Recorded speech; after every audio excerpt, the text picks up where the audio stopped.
Hi everyone, welcome to study word classes. So friends, कल की class में हम लोगों ने जो है यहाँ तक क्वेश्चन कंप्लीट किए थे, यानी कि 17 तक क्वेश्चन कंप्लीट कर लिए थे कल की क्लास में। अगर आपने कल की क्लास नहीं देखी है तो उसको जाकर के ज्वाइन कर लीजिएगा। 40 मिनट जो है 56 सेकेंड की वीडियो बनी हुई है, आप उसको ज्वाइन कर लीजिएगा। उसमें कुछ कंटेंट हम लोगों ने डिस्कस किया है, उसके बाद जो है क्वेश्चन भी डिस्कस किए थे, जो कि यहाँ तक कंप्लीट कर लिया था। यानी 17 तक हम लोगों ने जो है क्वेश्चन डिस्कस किए थे। अब हम लोग 18 से स्टार्ट करने वाले हैं। आज के जो क्वेश्चन बचे हुए हैं वो हम लोग डिस्कस कर लेंगे। और आज जो है हिंदी पैडागोजी जो है कंटेंट और जो है 60 क्वेश्चन जो है हिंदी पैडागोजी के पीवाईक्यू जो है वो पूरे कंप्लीट हो जाएंगे।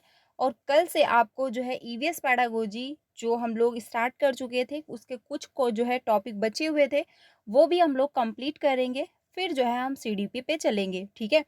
तो आज का पहला क्वेश्चन है, ये क्लास आपको डेली 3 बजे मिलती है, तो आप इसको डेली ज्वाइन कर सकते हैं, जहाँ पर हम लोग पेपर 1 एंड पेपर 2 दोनों की प्रिपरेशन करते हैं।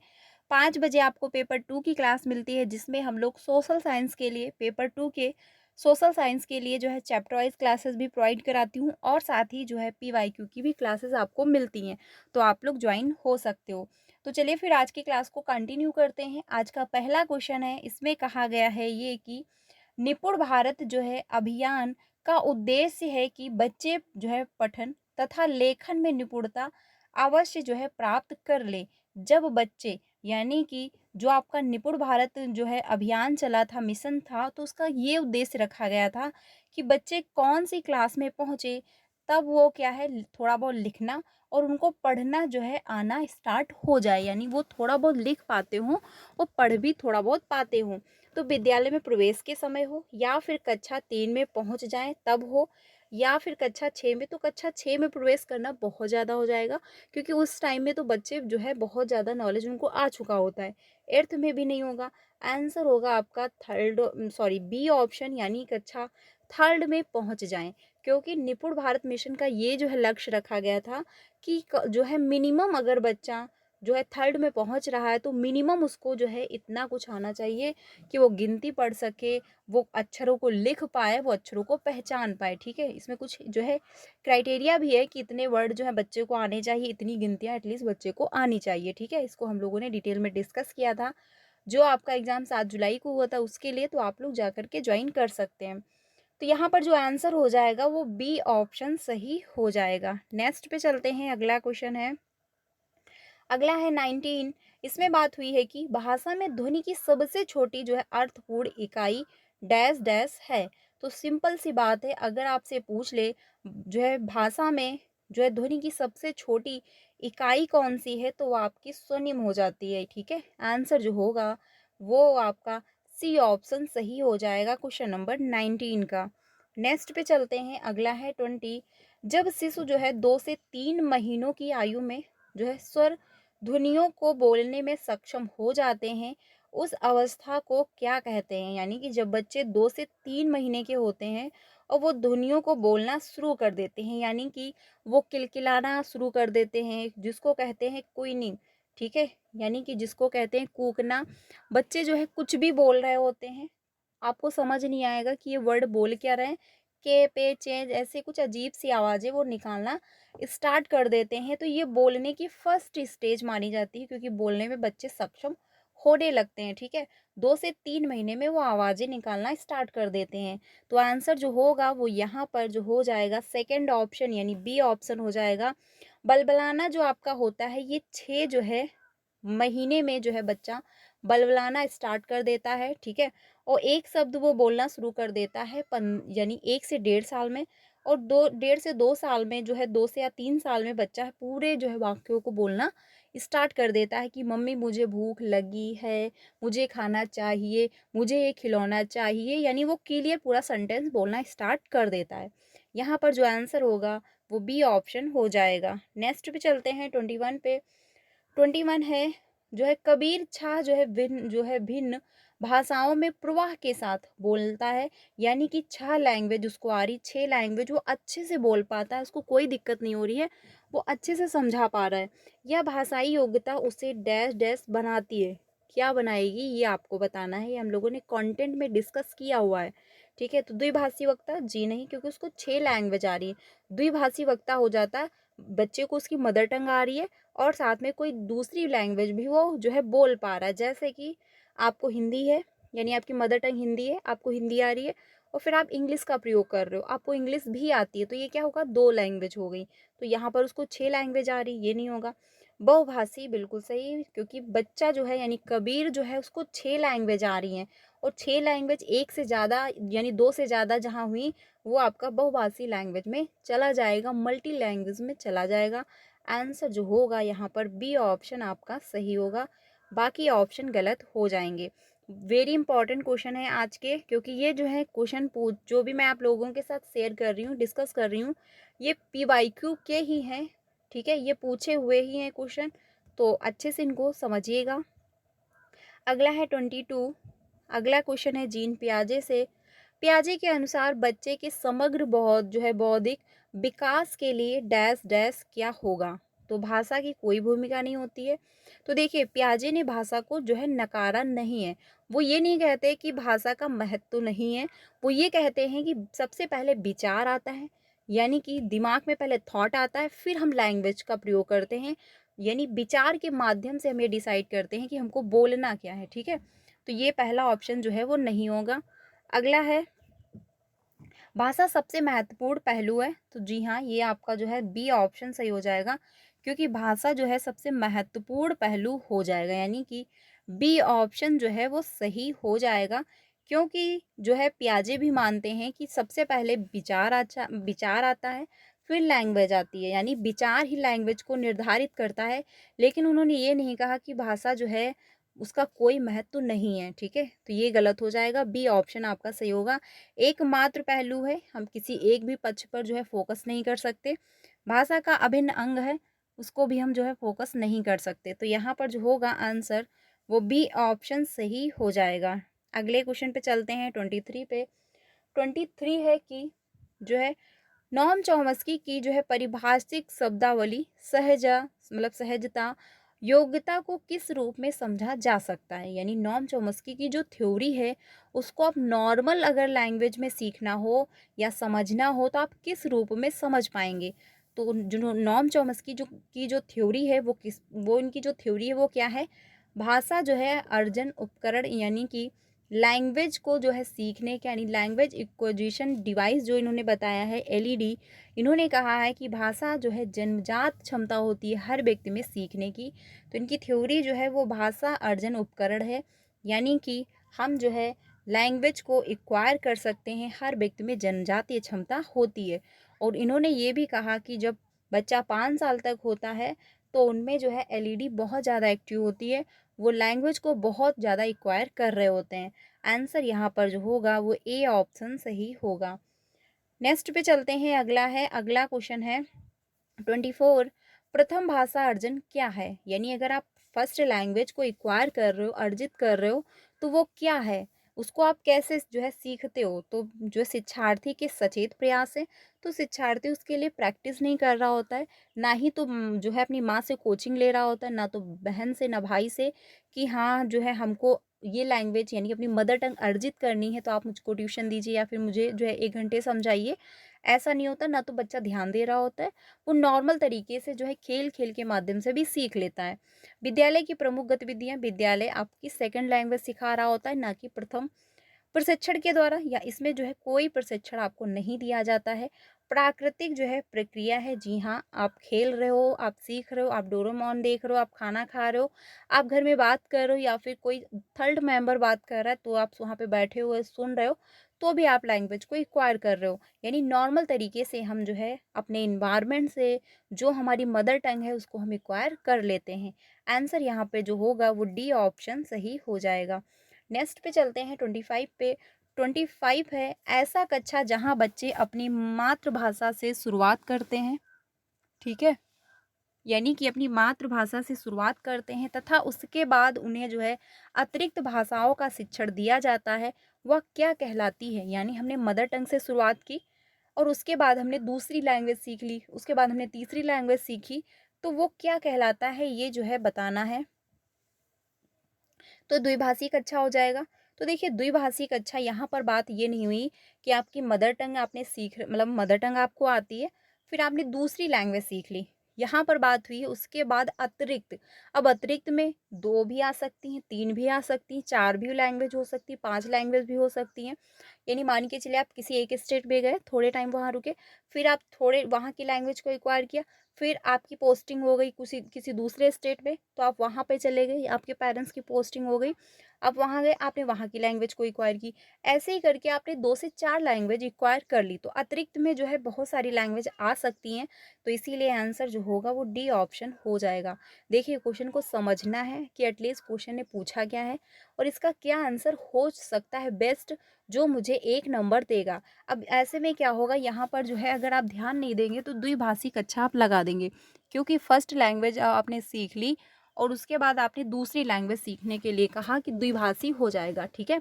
तो इसीलिए ध्यान रखना है डी ऑप्शन यहाँ पर सही हो जाएगा क्वेश्चन नंबर 25 का। अगले क्वेश्चन पे चलते हैं 26 पे। 26 है, किसी एक विचार को औपचारिक तरीके से संप्रेषित किया जाता है, ठीक है, फिर उसी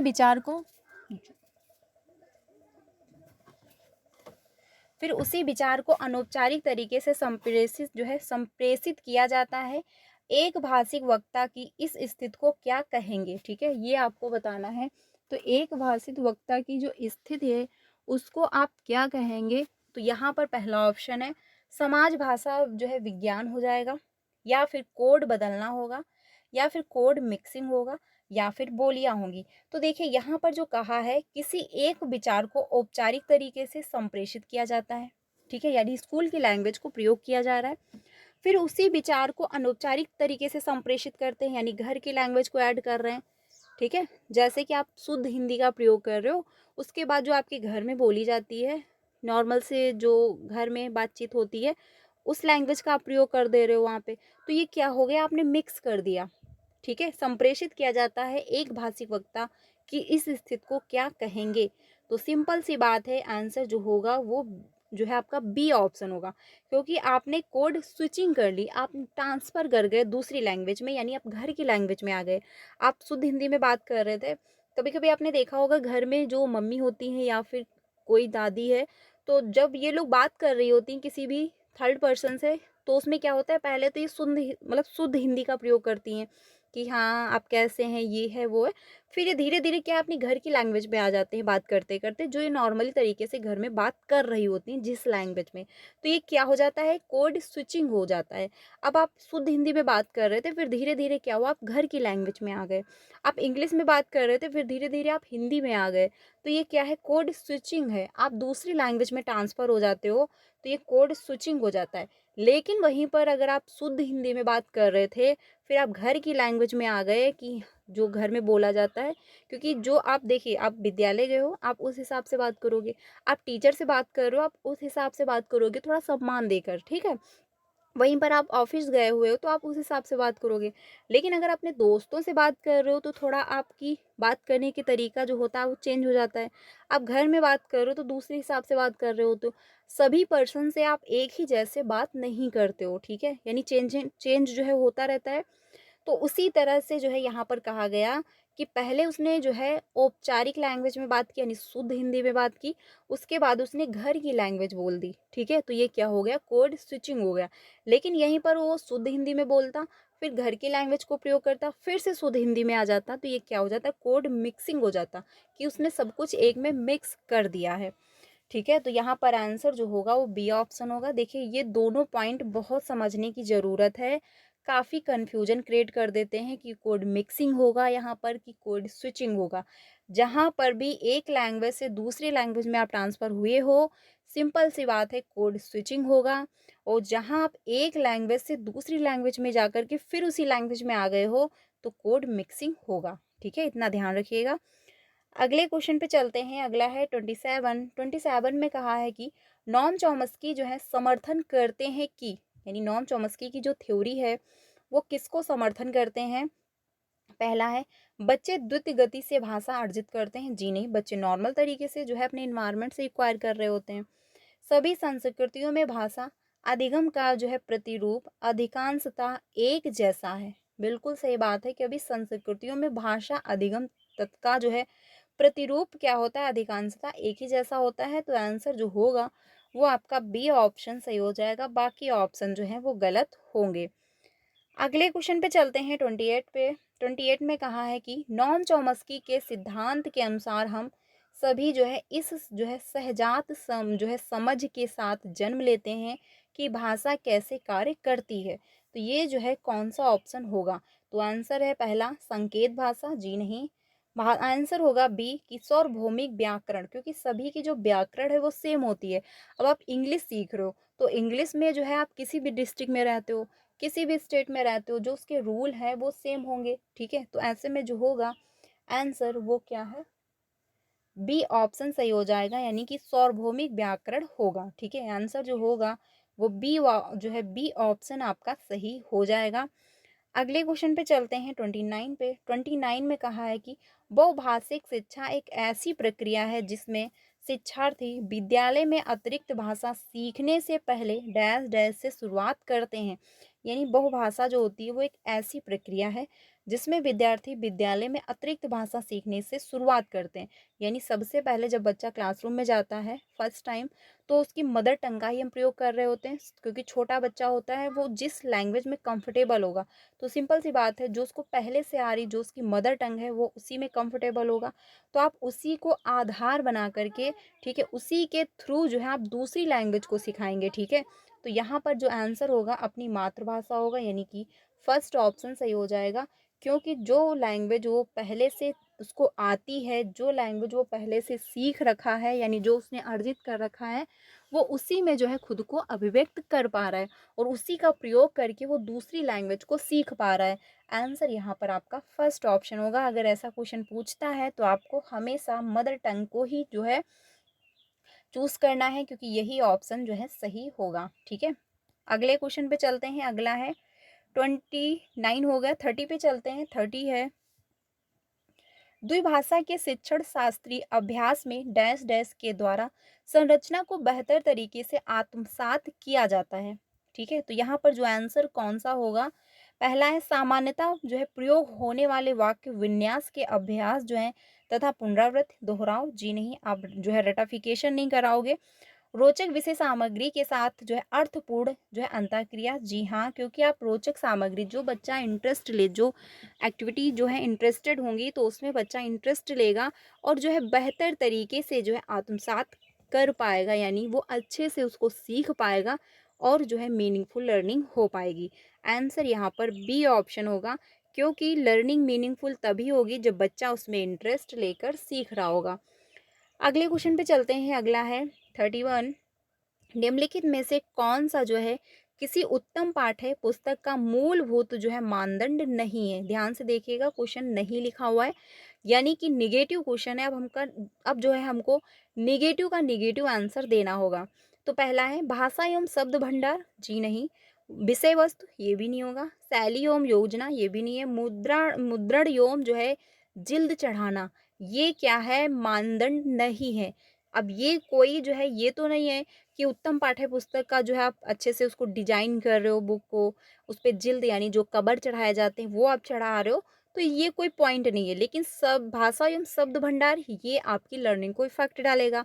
विषय वस्तु ये भी डिपेंड करता है। शैली एवं योजना ये भी है कि आप क्या योजनाएं बना रहे हो, कैसे प्लान कर रहे हो अपनी प्रिपरेशन करने को। तो आंसर यहाँ पर डी ऑप्शन होगा, क्योंकि ये कोई पॉइंट नहीं है। आगे चलते हैं अगले क्वेश्चन पे। जैसे कि आप मान के चलिए आपकी बुकें अगर थोड़ी सी फटी भी हैं तो वो आपकी लर्निंग को प्रभावित नहीं करेंगी। आप बुक को अच्छे से रख रहे हो, अच्छे से कवर कर रहे हो, अच्छे से उसकी केयर कर रहे हो, लेकिन आप उसमें कुछ पढ़ नहीं रहे हो, तो क्या आप क्वालिफाई हो पाओगे? नहीं, है ना। अगले क्वेश्चन पे चलते हैं 32 पे। 32 में कहा है कि एक अध्यापिका 5वीं कक्षा के अपने विद्यार्थियों को 6 जो है वाक्यों का एक छोटा अनुच्छेद 2 बार सुनने के लिए कहती है। यानी 6 वाक्य दिए गए हैं और छोटा सा एक अनुच्छेद है और विद्यार्थियों से जो है 2 बार सुनती हैं।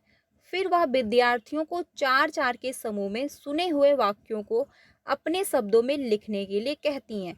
यह शिक्षण विद्यार्थी का जो है कौन सा रूप है? यानी कि एक टीचर है, वो जो है 6 वाक्यों के एक छोटे से अनुच्छेद देती हैं बच्चों को, पहले उनको सुनाती हैं, फिर जो है 4-4 के समूह बना देती हैं, हर बच्चा जो है 4-4 के समूह में रह रहा है, बाँट दिया। उसके बाद कहा कि जो अभी आपने अनुच्छेद सुना है, उसको अब अपने शब्दों में लिखो। जैसे कि आपको कोई कहानी सुना दी गई, अब आपने कहानी सुन ली, उसके बाद जो है आपको समूह में डिवाइड कर दिया गया और कहा गया अपने शब्दों में इसको जो है लिखो। तो इस जो लेखन को क्या कहा जाएगा ये आपको बताना है। तो रचनात्मक लेखन नहीं होगा, क्योंकि आप खुद से क्रिएट नहीं कर रहे हो, ठीक है? आपसे ये नहीं कहा गया, आपको कोई एक टॉपिक दे दिया गया हो, आप उस पर लिख रहे हो कहानी बना-बना कर, तो उसको आप कंडक्ट कर रहे हो, उसको आप जो है क्रिएट कर रहे हो, तो वो आपका रचनात्मक हो सकता था। लेकिन आप यहाँ पर क्रिएट नहीं कर रहे, आपको पहले से वो स्टोरी सुनी हुई है आपके द्वारा, बस अपने शब्दों में उसको लिखना है, यानी आसान भाषा में उसको आपको लिखना है बस। तो ये नहीं होगा। श्रवण एवं भाषण, यहाँ पर आपको बोलने की बात नहीं कही गई है कि आप जो है इसको अपने शब्दों में बोलिए। जो है अनुच्छेद जो है श्रुतलेख होगा या फिर वाक्य आधारित श्रुतलेख। तो वाक्य आधारित नहीं होगा, क्योंकि अनुच्छेद सुना गया है, बच्चों के द्वारा अनुच्छेद सुना गया। देखिए, अब ये क्वेश्चन बहुत पास के हैं ऑप्शन, अगर आपने ध्यान नहीं दिया तो वाक्य आधारित श्रुतलेख भी आप लगा दोगे। लेकिन ये भी देख लेना, अनुच्छेद की बात कही गई और अगर ऑप्शन में अनुच्छेद दे दिया गया है तो आप अनुच्छेद के ही साथ जाइएगा, तभी जाके आपको 1 नंबर मिल पाएगा, नहीं तो गड़बड़ी होगी। तो इसीलिए यहाँ पर जो आंसर होगा वो आपका सी ऑप्शन होगा। आपके ऑफिशियल आंसर की में सी ही आंसर गिवन है और सी ही जो है आंसर सीटेट ने वेरीफाई किया हुआ है। आपको सी के ही साथ जाना है अगर कभी आपके एग्ज़ाम में ये क्वेश्चन पूछे, क्योंकि क्वेश्चन तो रिपीट होते हैं सीटेट में बहुत सारे, ये आप सभी जानते हैं, ठीक है? तो यहाँ पर जो आंसर हो जाएगा वो सी ऑप्शन होगा। सीटेट में ये जो है बहुत ध्यान देने वाली बात है, क्योंकि ऑप्शन आपको बहुत पास के लगेंगे। अब ऐसे में क्या होता है, कन्फ्यूजन हो जाती है कि ये होगा या फिर ये होगा। और अगर आपने थोड़ा सा भी ध्यान नहीं दिया क्वेश्चन पर कि इसका जो है क्वेश्चन पूछा क्या है, आंसर आप गलत कर देंगे। ऐसे में ही क्या होता है कि बहुत सारे अभ्यर्थी सोचते हैं मेरी प्रिपरेशन बहुत अच्छी है, बहुत अच्छी हो चुकी है, और वो एग्ज़ाम देकर जब आते हैं तो उनको ये लगता है मेरा क्वालिफाई हो जाएगा, क्योंकि मैंने अटेंड भी सारे किए हैं और मेरे मैक्सिमम जो है सही भी हैं। लेकिन आज जब रिजल्ट आता है तो उसमें गड़बड़ी होती है, या फिर जब आंसर की आती है तो उसमें कम नंबर होते हैं। तो वहाँ पे जो है प्रॉब्लम होती है कि आखिर ऐसी कहाँ पे गलती हुई। तो ये छोटी छोटी जो गलतियाँ होती हैं, यही आपके अगर 4 से 5 नंबर कट जा रहे हैं तो आपका रिजल्ट डाउन होगा, ठीक है? तो इसीलिए अच्छे से ध्यान से समझना है। ऑप्शन आपको सभी बेस्ट लगेंगे, पर उसमें से भी बेस्ट निकालना पड़ता है, तब जाके आपको 1 नंबर मिलता है सीटेट में, ठीक है? क्योंकि सीटेट जो है आपका प्रेजेंट ऑफ माइंड चेक कर रहा होता है कि आपकी इसी में जो देखिए सीटेट में पैडागोजी ज़्यादा है। पैडागोजी का मतलब ही है कि आपको जो है आपके माइंड को चेक किया जाता है, आपकी जो तर्क क्षमता है वो बेटर की जा रही होती है। आपको जो है सीटेट के माध्यम से ये पता चलता है कि हमको बच्चे को कैसे पढ़ाना है, बच्चे को हमको कैसे एक बेहतर ज़िंदगी देनी है, कैसे उसका फ्यूचर सेट करवाना है, कैसे उसको अच्छी जो है प्रिपरेशन करवानी है, कैसे उसकी बेस्ट लर्निंग हो पाएगी। तो सीटेट जो है प्रेजेंट ऑफ माइंड चेक कर रहा होता है, इसीलिए आपको अच्छे से करना है। सीटेट अगर रट रहे हो तो रट के क्वालिफाई नहीं होगा, समझ कर क्वालिफाई होगा। आंसर यहाँ पर थर्ड ऑप्शन होगा। नेक्स्ट पे चलते हैं 33 पे। 33 में जो है पूछा है कि एक अध्यापिका को पता चलता है कि कुछ जो है विद्यार्थी सीखते समय अनुच्छेदों की विस्तृत व्याख्या एवं वाक्य की रचना को समझने में कठिनाई अनुभव कर रहे हैं, ठीक है? एक टीचर को पता चला, वह उन्हें एक जो है समृद्ध शब्द भंडार देती है और जो है कुछ युक्तियों का जो है सुझाव देकर उनका जो है अभ्यास करवाती है। इस तरह कुछ समय पश्चात जो है उसके विद्यार्थी भाषा सीखने संबंधी कठिनाइयों को दर कर पाते हैं, यानी दूर कर पाते हैं। अध्यापिका ने किस प्रकार का आकलन किया, यानी कि टीचर को पता चला, टीचर को पता चला कि हाँ अभ्यर्थियों के द्वारा यहाँ पर गलती हो रही है, ठीक है? फिर उन्होंने जो है उनकी कमियों को दूर किया, जो उनकी कठिनाइयाँ थी उसको उन्होंने दूर किया, और जब उनकी कठिनाइयाँ दूर हुई तो उनकी लर्निंग बेहतर होने लगी। तो ऐसे में क्या हुआ, टीचर ने क्या किया, निदानात्मक आकलन किया, यानी डायग्नोस्टिक टेस्ट किया। तभी जाके उनको पता चला कि यस बच्चे के द्वारा यहाँ पर ये गलती हो रही है, ठीक है? कठिनाइयों को दूर कर पाते हैं, यानी कि यहाँ पर सब देखिए, यहाँ पर उपचारात्मक दिया नहीं है, ठीक है? रेमेडियल टीचिंग दी नहीं है। तो रेमेडियल टीचिंग होता या फिर आपका डायग्नोस्टिक टेस्ट होता। रेमेडियल टीचिंग है नहीं, तो आंसर आपका फर्स्ट के ही साथ जाएगा, क्योंकि यहाँ पर दोनों काम हो गए। यानी कि दोनों काम इसलिए हुए, कठिनाई का पता भी चल गया और उन्होंने उनकी मदद भी कर दी। तो आंसर यहाँ पर होगा आपका जो है ए ऑप्शन सही हो जाएगा। रेमेडियल टीचिंग जो है बाद में होगा, डायग्नोस्टिक टेस्ट पहले आएगा। 34 पे चलते हैं। किसी भाषा की परीक्षा यानी टेस्ट का ब्लूप्रिंट तैयार करते समय निम्नलिखित में से कौन सा कार्य आवश्यक है? तो यहाँ पर जो है आंसर शिक्षण उद्देश्यों को महत्व देना, या फिर प्रश्नों की विविध रूपों को महत्व देना, यानी विभिन्न प्रकार के आप जो है प्रश्न कंडक्ट कर रहे हो, या फिर कठिनाई के स्तर को महत्व देना है, यानी कि आप कठिन कठिन क्वेश्चन डाल रहे हो पेपर में, या फिर लेखन की जो है विविध शैलियों को महत्व देना। यहाँ पर पूछा है नहीं। अब आप जो है टेस्ट ले रहे हो, मतलब दे रहे हो या फिर ब्लू प्रिंटिंग तैयार कर रहे हो, तो आप उस टाइम ये नहीं देखोगे कि आपकी हैंड राइटिंग कैसी है या फिर जो है हैंड राइटिंग कैसी जो है लिखी जा रही है। आप जो है देखोगे कि शिक्षण उद्देश्यों का क्या उद्देश्य है, जो आप टेस्ट कंडक्ट कर रहे हो, डिजाइन कर रहे हो, तो इसका क्या उद्देश्य है, आप किस लिए कर रहे हो।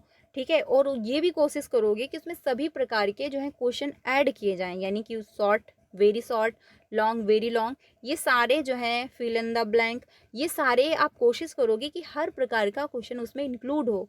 इसीलिए आपने देखा होगा जब पेपर होते हैं छोटे बच्चों के, तो उसमें हर प्रकार के क्वेश्चन डिजाइन किए जाते हैं। ठीक है, तो ये होगा। और कठिनाई का स्तर भी आप देखोगे कि एटलीस्ट बच्चा किस लेवल का है, बच्चा कौन से क्लास का है, आप उसी क्लास के अनुसार जो है पेपर बनाते हो और कठिनाई का स्तर भी ध्यान में रखते हो। अब ये तो नहीं कि आप जो है आपने चैप्टर जो है 5th पढ़ा रखे थे, पेपर में आपने 10 चैप्टर तक दे दिया है, तो ऐसे में बच्चा कहाँ से कर पाएगा। आपने 5th तक पढ़ाए हैं तो कोशिश करोगे कि 4th तक ज़्यादा दे, 5th के 1 से 2 क्वेश्चन डालें। ठीक है, जिससे बच्चा कर पाए। तो ये भी आप ध्यान दोगे। भाषा शैली का आप ध्यान नहीं दोगे कि मतलब विविध शैलियों का प्रयोग आप नहीं करोगे कि लिख रहे थे तेलुगु में लिख दिया तमिल में, फिर दूसरी शैली का प्रयोग कर दिया, ऐसा आपको नहीं करना है। ठीक है, आंसर होगा यहाँ पर डी ऑप्शन सही हो जाएगा। यही होगा क्योंकि नहीं दिया है ऑप्शन में, और नहीं का नेगेटिव आंसर ही सही हो जाएगा। बाकी ऑप्शन आपके सही थे, अगर नेगेटिव क्वेश्चन न पूछता तो बाकी ऑप्शन जो है सही हैं। अगले क्वेश्चन पे चलते हैं 35 पे। एक शिक्षक जो है श्यामपट्ट पर स्पष्ट लेख में कुछ शब्द लिखता है, जो है लिखती है, और विद्यार्थी उन शब्दों को अपनी जो है अभ्यास पुस्तिका में लिखते हैं। निम्नलिखित में से कौन सी जो है विधिवर्तनी सिखाने की जो है इस तकनीकी में जो है मेल खाती है? तो आंसर हो जाएगा आपका प्रतिलेखन विधि। ठीक है, प्रतिलेखन क्यों होगा? क्योंकि श्यामपट्ट पर स्पष्ट लेखन में कुछ शब्द लिखता या लिखती है और विद्यार्थी उन शब्दों को अपनी अभ्यास पुस्तिका यानी नोटबुक में लिख रहे हैं। तो यहाँ पर श्रुत लेख तो होगा नहीं, क्योंकि बच्चा सुनकर नहीं लिख रहा, बच्चा देख कर लिख रहा। अब इम्पॉर्टेंट ये है, जो वर्ड आपको ध्यान रखना है, या तो प्रतिलेख देगा, ठीक है, या तो जो है आपको दे देगा अनुलेख। अनुलेख दे या फिर प्रतिलेख दे, आपको दोनों सेम है। दोनों का मतलब यही है कि देख करके लिखना। श्यामपट्ट भी हो सकता है, आप बुक के भी माध्यम से लिख रहे हो, आपने कोई कॉपी ले ली उसमें देख देख के नोट डाउन कर रहे हो। ये क्या है, अनुदेख हो या फिर श्रुतलेख लिखा हो, दोनों का मतलब सेम है कि देख करके आप लिख पा रहे हो। ठीक है, तो यहाँ पर आंसर हो जाएगा सी ऑप्शन। अब यहाँ पर कंफ्यूज करने के लिए देखिए वर्ड का खेल हो गया, यानी कि जो है शब्दों का यहाँ पर खेल हो गया, यानी शब्दों को घुमा दिया गया। और कुछ लोग अगर ध्यान नहीं देंगे तो श्रुतलेख लगा देंगे, क्योंकि कहेंगे प्रतिलेख तो हमने पढ़ा ही नहीं, हमने तो अनुलेख और जो है श्रुतलेख पढ़ रखा था। ठीक है, तो ये भी ध्यान रखना है, श्रुतलेख नहीं अनुलेख, जो है अनुलेख दिया हो या प्रतिलेख दिया हो, दोनों का मतलब यही है कि देख करके लिखना। आंसर हो जाएगा जो है सी ऑप्शन। अगला है क्वेश्चन, अगले क्वेश्चन पे चलते हैं। एक जो है बालक भाषा सीखते समय निम्नलिखित कठिनाई जो है अनुभव करता पाया जाता है, तो इस पे जो है कौन सा ऑप्शन आपका सही हो जाएगा वो हम लोग देखते हैं। तो पहला है ऊंचे स्वर में पढ़ते समय गलतियां करना। ठीक है, शब्दों और वाक्यों को पढ़ते समय जो है दृष्टिबाधिता, लेखन जो है कार्य को पूरा करने में अधिक समय लगाना, या फिर बालक जो है किसके लक्षण प्रदर्शित करती या करता है, इसमें जो है आपको बताना है। तो यहाँ पर जो आंसर होगा वो वाचन पठन होगा, क्योंकि ऊंचे स्वर में पढ़ने में समस्या हो रही है, उसको वो गलतियाँ कर रही है, वो 9 को जो है 6 पढ़ रही है, बी को डी पढ़ रही है, यानी उसको पढ़ने में समस्या हो रही है। आंसर हो जाएगा आपका डिसलेक्सिया। शब्दों और वाक्यों को पढ़ते समय दृष्टिबाधिता हो रही है, उसको देखने में प्रॉब्लम भी हो रही है। जहाँ पर उसको देखने में समस्या है, जहाँ पर बच्चा देखेगा गलत, सुनेगा गलत, यानी देखेगा, जब देखने में समस्या आएगी, वो बी को डी देख रही है तो वो पढ़ेगी भी डी। ठीक है, तो आंसर यहाँ पर जो होगा वो फर्स्ट ऑप्शन हो जाएगा। नेक्स्ट पे चलते हैं 37 पे। 37 है, एक अध्यापिका जो है लखनऊ पर पाठ पढ़ाती है। विद्यार्थियों द्वारा मौन पठन के पश्चात वह उनसे जो है निम्नलिखित प्रश्न करती है। तो यहाँ पर जो है कौन सा ऑप्शन आपका जो है बेस्ट होगा?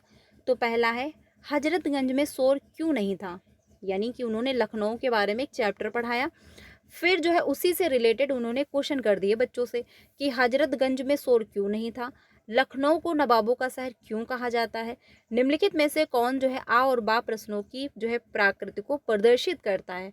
तो देखिए, बोधगम्य में प्रश्न नहीं है कि बच्चे से आप कह रहे हो आप सोच समझ के बताना, ये भी नहीं होगा, पुनरावृत्ति भी नहीं होगा क्योंकि रिपीट नहीं हुआ। आंसर हो जाएगा बी ऑप्शन, क्योंकि कालांतरित जो है प्रश्न यहाँ पर पूछा गया।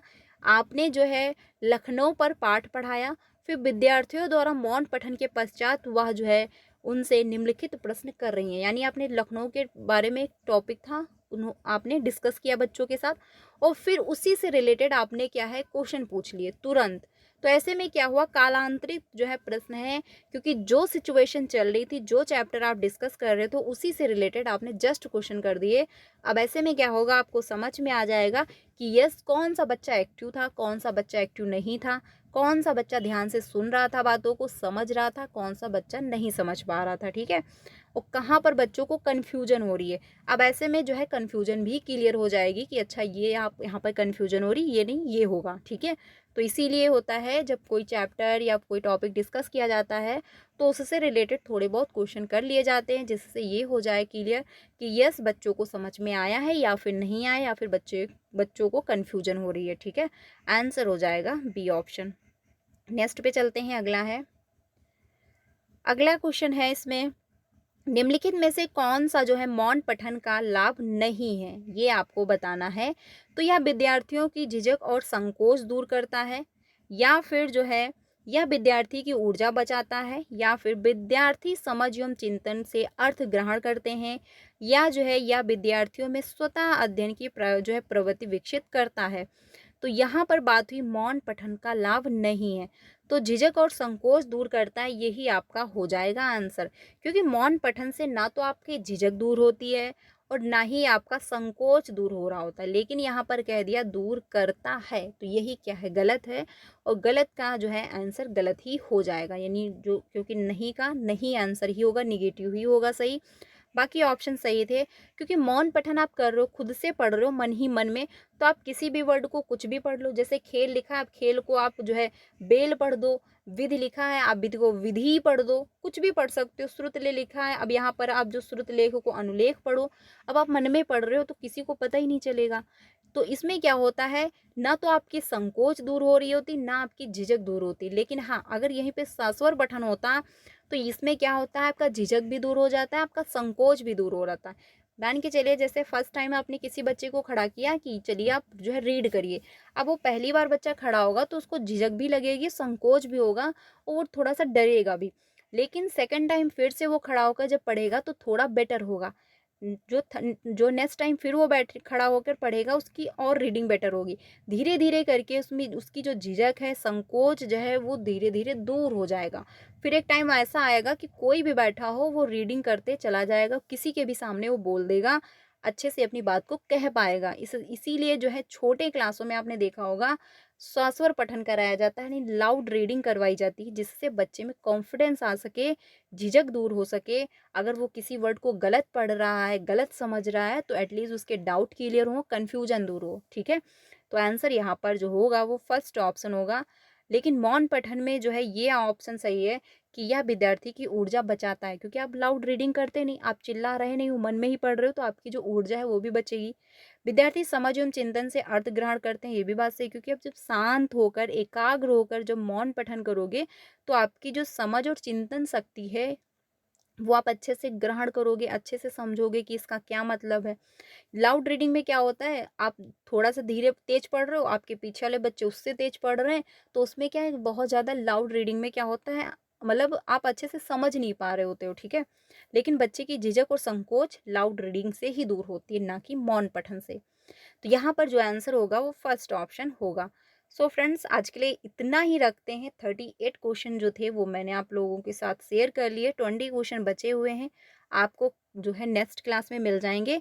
लेकिन कल या फिर आपको इसके दूसरे दिन क्लास मिल जाएगी जो जिसमें हम लोग 20 क्वेश्चन डिस्कस कर लेंगे। तो क्लास कैसी लगी कमेंट में ज़रूर बताइएगा। अच्छी लगी हो तो प्लीज़ लाइक कर दीजिएगा। बाकी कोई भी डाउट है तो कमेंट में ज़रूर पूछ लीजिएगा। आपको डेली क्लास 3 बजे मिलती है। और आप लोगों से रिक्वेस्ट है कि प्लीज़ हो सके तो मुझे सपोर्ट ज़रूर करिएगा। मेरी जितना हो सके वीडियोस अपनी सारे फ्रेंड को शेयर करिए, जिससे आप मेरी मदद कर पाएँ, क्योंकि मुझे आप लोगों के सपोर्ट की ज़रूरत है, मुझे बहुत ज़्यादा ज़रूरत है। तो इसीलिए प्लीज़ मुझे सपोर्ट ज़रूर करिएगा। बाकी क्लास अच्छी लगी तो लाइक कर दीजिएगा। डेली मेरे साथ ज्वाइन होइएगा 3 बजे और 5 बजे की क्लास में। मिलते हैं नेक्स्ट वीडियो में। Thank you.